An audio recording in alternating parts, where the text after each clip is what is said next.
selamat datang para punggawa Akademi Ebot Jaya. Coach Teddy, Coach Sandi. Halo Pak Haji. Ajudan ini. Kan ada kalau yang terkenal itu ajudan apa itu? Yang terkenal itu ajudan. Ajudan itu yang ajudan ada. Mang Aup, namanya siapa sih? Dedi. Dedi. Kita ngobrol tentang perkembangan Akademi Ebot Jaya. Akademi Ebot Jaya sebuah akademi sepak bola. Kalau sampai sekarang baru berapa tahun nih Coach Teddy? 2 tahun ada? 1 tahun 7 bulan Pak. 1 tahun 7 bulan. 7 bulan. Agustus itu kita nyampe 2 tahun. Agustus 2 tahun. 2 tahun. Alhamdulillah perkembangannya. 2 tahun. Berarti bagi sebuah akademi itu masih bayi. Ya masih belajar berjalan Pak Haji. Karena ya masih mentah lah gitu. Tapi alhamdulillah sudah berjalan secara profesional Pak Haji. Gitu. Jadi akademi ini mungkin baru tapi sistemnya kami belajar dari akademi-akademi yang lain. Sistemnya, manajemennya, apanya, kekurangan dari SSB yang lain di Akademi Ebot ini kita diperbaiki gitu. Jadi alhamdulillah banyak siswa yang mendaftar ke akademi ini. Pertanyaannya gini Coach Teddy. Siap. Biasanya sebuah akademi itu ada ikon daya tarik. Daya tariknya biasa karena sepak bola pasti ikonnya mantan kalau di Bandung pasti pemain Persib. Yang di Bandung Raya itu kan banyak kan sekolah, mau SSB Akademi atau apapun itu kan banyak. Itu pasti mengandalkan nama besar dari pemain. Betul.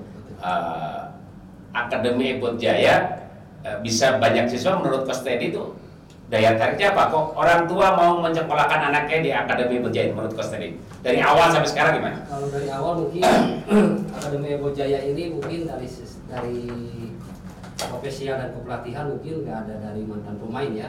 Hanya mungkin kami berempat ini dari hanya sebatas teman dari komunitas yang suka bola gitu kan, saya ajak untuk bikin akademi. Jadi orang tua ingin daftar ke akademi ini mungkin satu jelas Liga 3 Pak Haji, karena Akademi Ebot ini mempunyai Liga 3. Liga 3 itu menjadi daya tarik. Daya tarik itu tidak menutup kemungkinan semua pemain itu pas usianya itu nanti di ujung-ujungnya Liga 3 Pak Haji.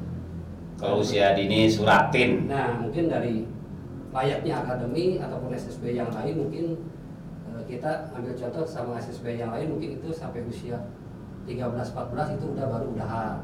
Karena jenjangnya pada saat usia 15 mereka kompetisi di usia itu mereka nggak bisa karena bukan liga ya. Liga hanya mengandalkan turnamen-turnamen di usia dini. Kalau di kita jenjangnya jelas kita mempunyai siswa itu dari usia 11 tahun, 12 tahun, 13 tahun, 14, 15, 17. Nah nanti seiring waktu bertambah tahun mungkin naik kelas dan akhirnya kita ke Liga 3. Itu daya tarik dan nilai jual Akademi Ebot ini. Dari awal merintis itu kan nyaris Coach Teddy. Saya dulu juga nggak nyangka kalau Coach Teddy PD. Kita kan dulu ngelola Liga 3 kan, terus Coach Teddy bikin akademi. Saya juga pada saat itu juga nggak terlalu optimis ya, pesimis lah. Iya. Itu dari awal menerima siswa berapa, saat ini ada berapa gitu Coach Teddy? Dari awal saya tahu jelas ya yang masuk 1 orang, 2 orang, mungkin yang dekat dari teman saya gitu kan, ada orang Anak kedekatan. Anak kedekatan saya ajak yuk kita bikin akademi. Saya ajak anaknya masuk semua teman-teman ya ada. Pertama latihan itu kita kurang lebih ada 8 orang Pak. 8 orang. 8 orang itu durasi 1 bulan dan daftar. Jadi mungkin seminggu ada yang 2, seminggu keduanya ada 3. Nah sebulan itu 8 orang itu semua usia. Ada usia 10 tahun, ada 14 tahun, ada 17 tahun. Jadi latihannya juga itu kayak privat Pak.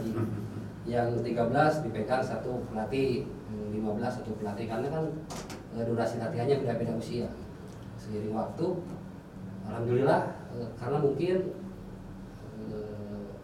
manajemen Ebot Jaya ini sedikit ada kelebihan dari SSB yang lain.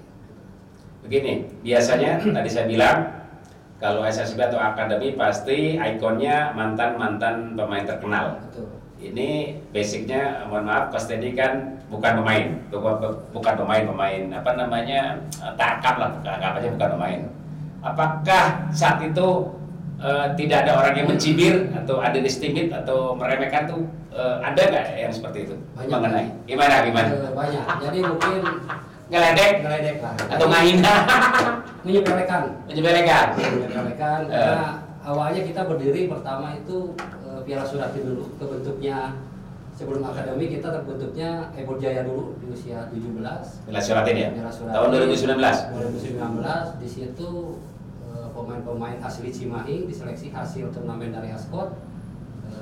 Pak Haji Topan sama saya dilatih itu alhamdulillah sampai di 32 besar. Itu pertama kali mungkin saya pegang tim yang mungkin basic bukan dari pelatih gitu kan. Tapi seiring waktu saya banyak belajar sama relasi-relasi pelatih-pelatih di Cimahi, sering sharing. Alhamdulillah banyak support dan ada banyak juga yang menyepelekan, itu hal yang wajar. Iyalah, Hidup pastilah. ini pro dan kontra, Pak Haji.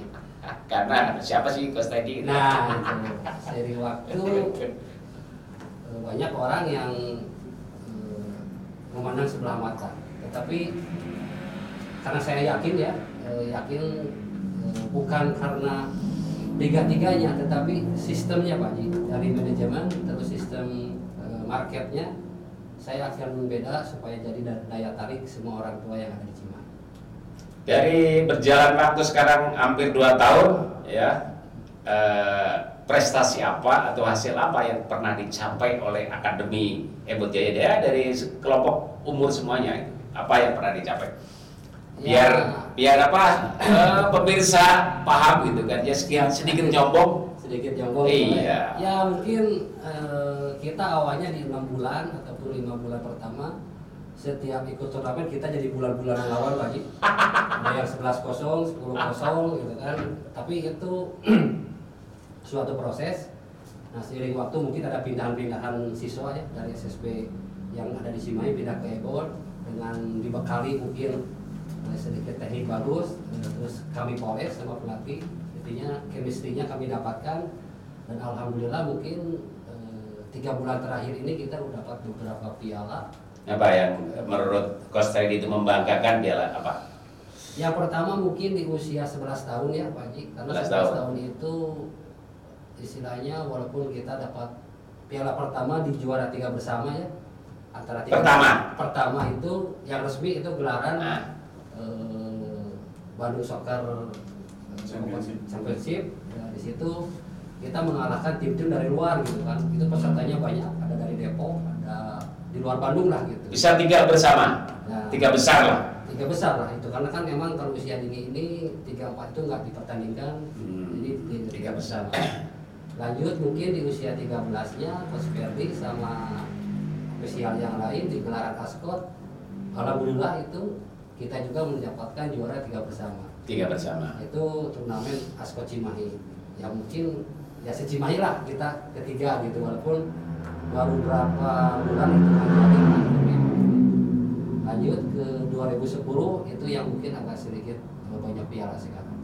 Juara 1, juara 2. Ada juara 1. Pernah yang event apa? Kompetisi apa? Juara 1. Kemarin Ascot Cimahi Pak. Juara 1. Itu yang krusial karena di situ tim-tim bagus semua. Tim-tim legenda Cimahi banyak ke situ. Makanya begitu kita juara 1 itu saya rasa saya meyakinkan kepuasan saya pribadi. Asam apung tuh. Asam apung Pak. Jadi kayak juara champion gitu. Karena emang juaranya itu kita dipilih dengan satu, mungkin kita clean sheet ya Pak Haji, nggak kemasukan, dan kita mau nggak kemasukan. Oh, keren. Dan alhamdulillah top skor dari Akademi Ebor Jaya dan pemain terbaik juga kami dari tim Ebor Jaya juga. Oke, selamat. Ini saya mau nanya Sandi. Siap. Sandi di akademi sebagai apa? Sebagai hitman, sebagai fotografer. Fotografer. Ya. Apa suka dukanya berkecimpung atau ikut terlibat di manajemen Akademi Pejabat? Sukanya dari kebersamaan, kekompakan, loyalitas. Dukanya itu apa ya? Wah, depan apa? Duga gitu kan. Ayah dukanya. Apa coba? Coba apa? Kapan masuk kehujanan? Dukanya itu kalau hujan pas jadi anak gawang itu. Kalau Sandi dulu basicnya pernah jadi apa? Pemain apa? Belum pernah Pak Ji. Belum pernah. Belum pernah, paling ikut di komunitas aja. Tapi kalau saya lihat militansi atau kontribusi Sandi kepada tim, saya yakin bagus saja. Jempol. Terima kasih ya. Siap. Jadi Terima kasih, bisa Pak. punya kontribusi dalam ya pembinaan, official ngurusin barang itu keren. Saya ke siapa? Coach Dedi. Siap. Dedi. Coach Dedi sudah lisensi. Alhamdulillah. Lisensi apa? Masih deh Pak Ji. D. Ya, mudah-mudahan kecil. Amin. Coach Dedi pengalaman apa pada saat lisensi itu namanya apa? Sekolah ya? Sekolah pelatihan itu di ilmu yang didapat pada saat lisensi diterjemahkan di pola latihan itu apa yang didapat dari ilmu kepelatihan lisensi D itu?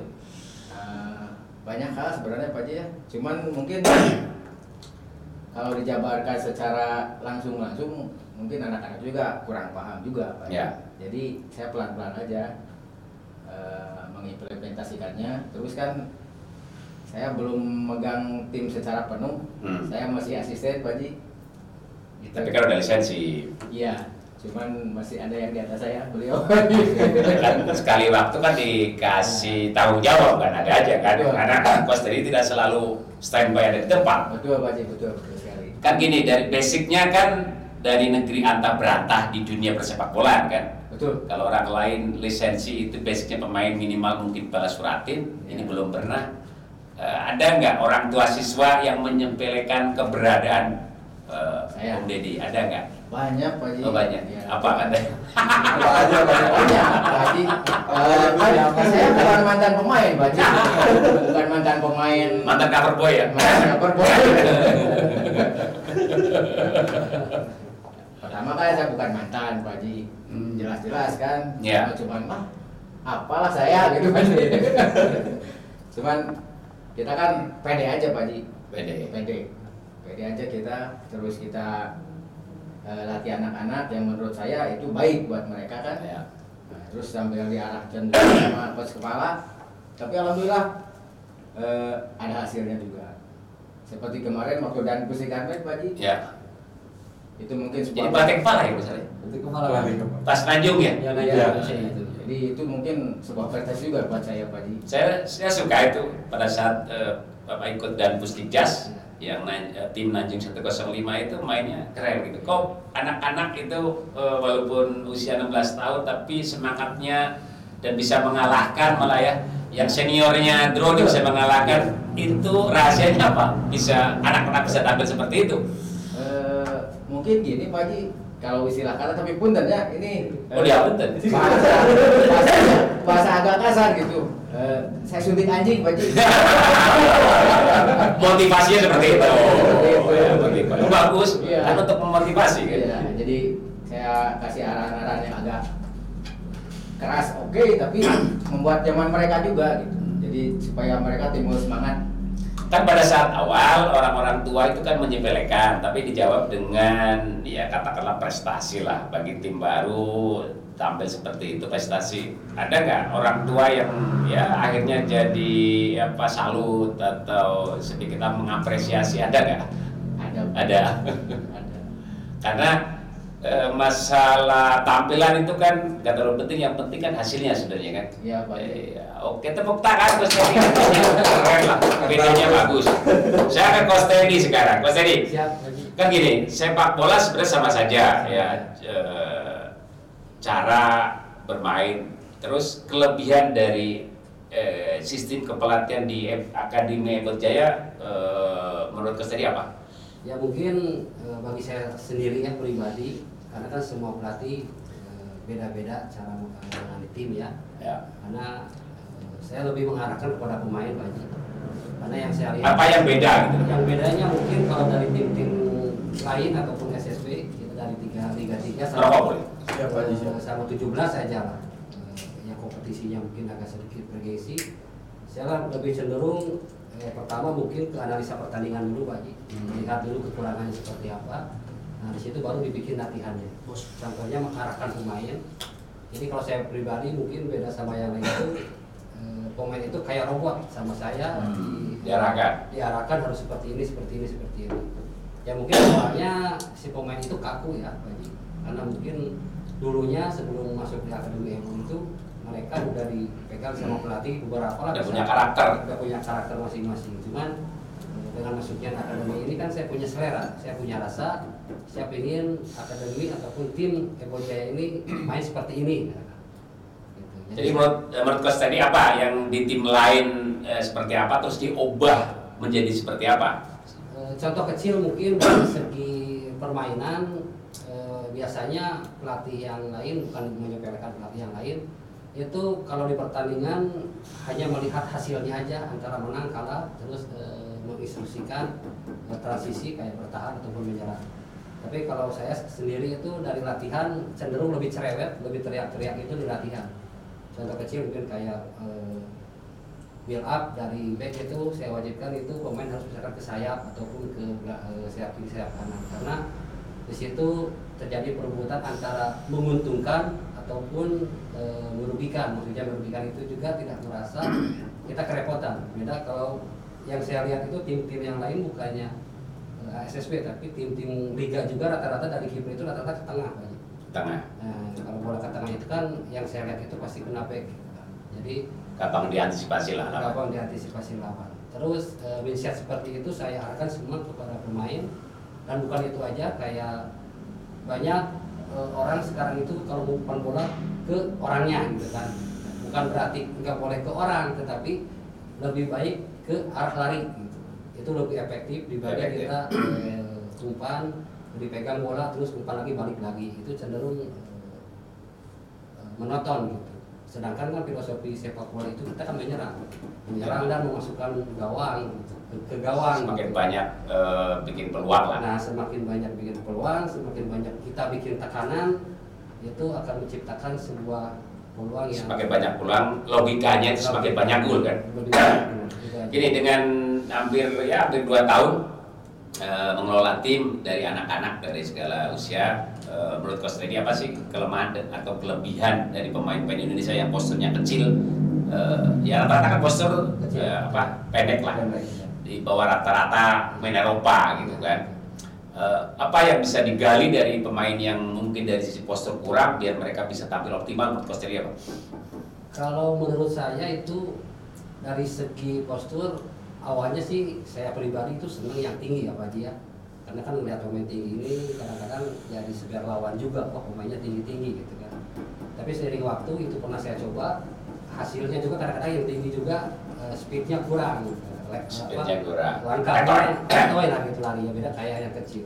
Mungkin di Ebon ini banyak pemain-pemain yang pendek dengan skill yang bagus dan dimainkan, diarahkan gitu, itu meminimalisir kesalahan Pak.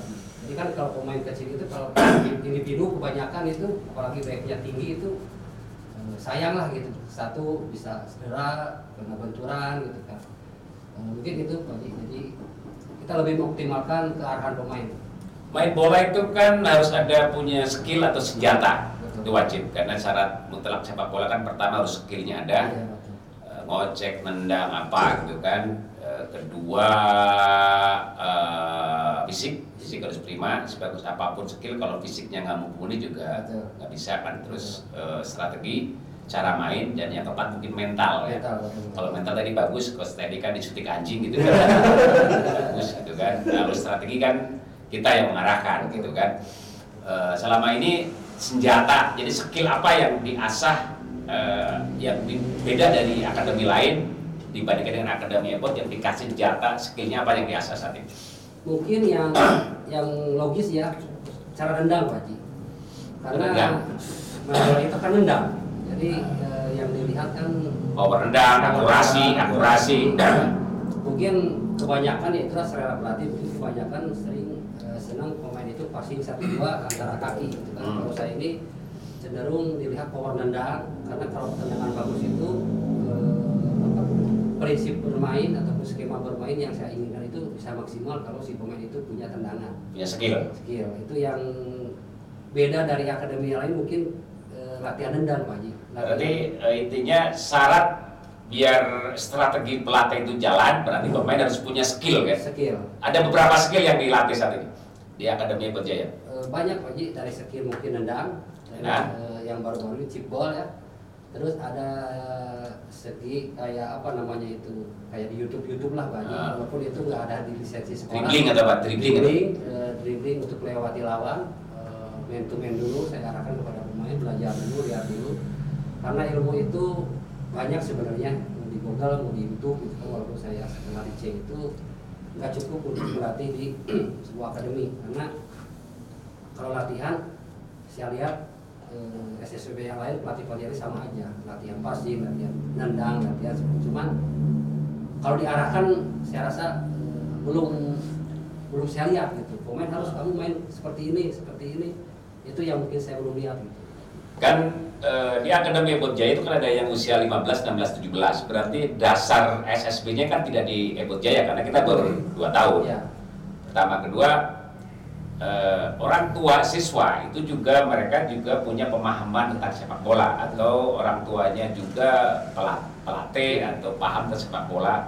Dengan sistem kepelatihan, cara melatih di Akademi Berjaya, ada nggak orang tua yang mengkritik, ngasih masukan atau bagaimana dengan konsep kepelatihan di Akademi Berjaya itu gimana? Awalnya ada sih Pak Haji, cuman nggak ngomong langsung mungkin ya. Karena di akademi ini kan saya berkomitmen kepada orang tua, nggak ada campur tangan dari orang tua. Jadi kalau masuk akademi ini sepenuhnya itu kekuasaan saya. Jadi mau saya latihan apa itu nggak ada komentar dari orang tua. Dan Baik, Akademi Berjaya belajar sudah percaya gitu kan? saya sudah percaya ya. Awal kan saya bilang gini, ini akademi, ini jenjangnya jelas. Kalau kalian nggak percaya sama ya yang tadi awal diceritakan bukan basic dari pemain, tapi pelatih akademi ini berlisensi semua Pak Haji. Kita mengikuti aturan karena memegang sebuah SSB ataupun akademi itu harus berlisensi. Alhamdulillah pelatih akademi Berjaya ini semua berlisensi. Terus komplain dari orang tua awalnya ada karena di akademi ini ada beberapa orang tua yang pelatih juga Pak Haji. Awalnya mereka bingung cara kontra lah dengan kontra. mindset mereka melatih dengan di Akademi Berjaya itu beda. Betul. Contoh kecil mungkin di akademi ini karena sifatnya pembinaan, yang namanya pembinaan itu nggak harus menang mungkin ya Pak Haji. Saya itu kalau turnamen biasanya ada 4 pertandingan, 2 kali udah menang, 2 terakhir itu pemain lapis semua main. Jadi alhamdulillah yang ada di akademi Semua dikasih kesempatan. Semua dikasih kesempatan. Jadi orang tua di situ merasa oh benar ini sebuah akademi. Jadi mau kalah mau menang semua Semua kasih merasakan. kesempatan. Kita kebanyakan siswa kita turnamen bisa ikut 2 atau 3 tim. Yang satu target misalkan, yang satu hanya sebatas. Karena kadang pemain itu walaupun skill bagus kalau jam terbang kurang juga nggak sampai optimal ya, karena jarang jam terbang itu biasa seperti itu, jarang dikasih kesempatan. Jarang Pak Haji, bisa karena gini di usia 10 sampai 13 tahun mungkin itu 7 lawan 7 dan main itu hanya 2 kali 12 menit lagi. Nah, kita kalau dikalkulasikan Messi aja kalau saya tanya misalkan ke Pak Haji selama 90 menit Messi pegang bola berapa menit gitu kan. Iya. Ini sekarang anak-anak di usia dini ini Hanya main 10 menit, ya, main 10 menit berapa kali pegang bola ya? berapa kali pegang bola, dapat bola langsung ditendang. Itu kan hitungan detik. Betul, hitungan Jadi detik. di 12 menit ini saya kalau anak-anak misalnya pegang bola di atas 2 menit itu udah bagus. Padahal kan dapat bola kasih lagi. Kita bisa dihitung lah dari menit ke menit. Cuman terus dari backup pemain kan itu dari aturan 14 pemain. Yang main 7, berarti cadangan 7. Nah 7 ini dalam kurun waktu 10 menit saya rasa tidak efektif buat pembinaan. Makanya kebetulan dari akademi ini kami ikut 3 tim ataupun 2 tim. Ya semua ikut merasakan. Kita bertanding untuk urusan kalah menang namanya juga kita pembinaan. Pembinaan ya. Sandi, dengan konsep kayak gini, ini kan mengikuti dari awal.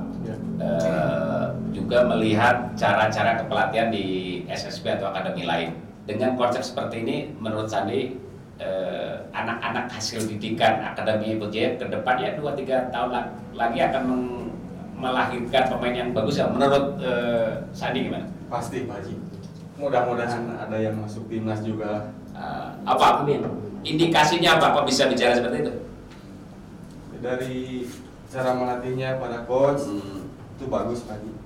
Bagus ya. Iya bagus. Pada kompak semuanya. Kalau menurut Coach Dedi gimana? Dengan gini, Coach Dedi pernah lihat kepelatihan di SSB lain atau akademi lain belum? Sering Pak Haji. Sering. Ini konsepnya sedikit beda atau gimana? Ada agak beda. Betul Pak Haji. Betul sekali. Konsep Ebot sama SSB lain jelas beda. Agak beda. Yakin nggak dengan konsep seperti ini akan melahirkan pemain-pemain yang berkualitas gitu? Saya yakin dan saya harus yakin karena saya pelatihnya Pak Haji. Saya harus yakin. Yakin ya? Iya. Anak didik saya harus berhasil Pak Haji. Ini Coach Dedi pegang yang usia berapa saat ini? Sekarang yang 16, tapi kalau yang lainnya hadir saya pegang juga. Gini, selama melatih mengarahkan anak-anak yang sulit itu apa sih? Anak-anak yang diarahkan yang dia itu sulit berkembang itu apa? Di bidang apanya? Cara nendang, chip ball atau tripas atau agility itu biasanya apa yang sulit berkembang anak-anak itu? Yang paling utama itu disiplin Pak Ji. Disiplin. Soal ke disiplin kemauan maksudnya. Ya, kalau disiplin kan attitude ya. Enggak, di skill. Kalau skill Yang sulit diasah, yang itu anak-anak itu sulit berkembang itu dia apanya? Di skill apa biasanya? di cara nendang. Cara nendang. Cara nendang yang benar. Di usia 16 tahun itu rata-rata yang anak yang daftar ke Akademi Ebot Jaya itu sudah punya skill belum sih? Alhamdulillah kalau nendang Pak Ji lihat sendiri waktu dan kursi karpet kan. Kalau nendang yang agak jauh sudah agak bisa. Cuman Udah nggak mungkin bisa. saya progres ke depan habis Syawal ini, habis Ramadan ini mungkin saya lebih menekankan lagi ke ini Pak Ji, apa namanya? Feeling bola. Feeling bola. Bola feeling. Mereka masih kurang. Masih kurang. Ya, Perlu lebih intensif gitu. lebih intensif lagi. Oke, Coach Teddy, Coach Teddy, ini kita udah berapa menit sih udah? 27 lumayan juga. Coba ke kamera promosi tentang Akademi Ebot Jaya biar ya orang tua Bandung Raya itu bisa menyekolahkan anak-anaknya di Akademi Ebot Jaya gimana? Oke, terima kasih Pak Haji ya. Mungkin di acaranya Kang Ebot ini saya sedikit mau mempromosikan Akademi Ebot Jaya pada semua yang nonton mungkin ya, mau orang tua, mau anak-anak. Kelebihan dari akademi, mungkin fasilitas dari Akademi Ebot Jaya, mungkin ke satu di sini uang pendaftaran nggak terlalu besar dan mendapatkan jersey latihan juga nggak satu, bisa dapat 4. Kelebihan yang sangat beda sama tim-tim yang ada di SSB lain mungkin kalau ada turnamen di Akademi Ebot Jaya ini kita gratis. Kenapa kita gratis? Ya, alhamdulillah kita mungkin dapat sponsor. Nah keduanya yang saya lihat di Akademi Ebot Jaya ini kenapa gratis, biar orang tua itu nggak ada intervensi sama pelatih. Karena yang saya lihat kendala semua SSB ataupun keluh kesah semua pelatih-pelatih itu otomatis dari intervensi pelatih, intervensi orang tua. Karena orang tua merasa bayar, anaknya nggak dimainkan, itu menjadi bumerang juga timnya. Makanya awal saya mau bikin akademi ini itu senjata saya mungkin ya untuk nilai jual saya kepada semua orang tua bahwa kenapa sih digratisin ya. Kalau masalah sponsor sebenarnya semua SSB yang ada di Cimahi, yang ada di Bandung juga kalau marketnya bisa, saya rasa nanti juga bisa dapat sponsor untuk membiayai SSB dan bisa menggratiskan setiap turnamen, karena itu akan berdampak kepada pembinaan Pak Haji. Itu aja paling. Jadi kepada ibu-ibu, bapak silakan daftarkan anak-anaknya ke Akademi Ebot Jaya. Oke, saya mau promosi untuk orang tua yang punya anak laki-laki usia 10 sampai 17 tahun, silakan daftarkan ke Akademi Ebot Jaya. Kita homepage-nya itu ada di Pusdik Armet. Lapang Pusdik Armet itu lapangannya bagus. Jadi konsep cara strategi bermain kita itu adalah motonya adalah menerima umpan dalam tekanan itu satu sentuhan. Jadi biar tidak banyak mengontrol bola. Kalau banyak kontrol bola itu banyak kehilangan bola. Kedua, umpan ke arah lari rekan itu lebih efektif. Terus menerima umpan dalam tekanan itu harus satu sentuhan. Itu dalam strategi.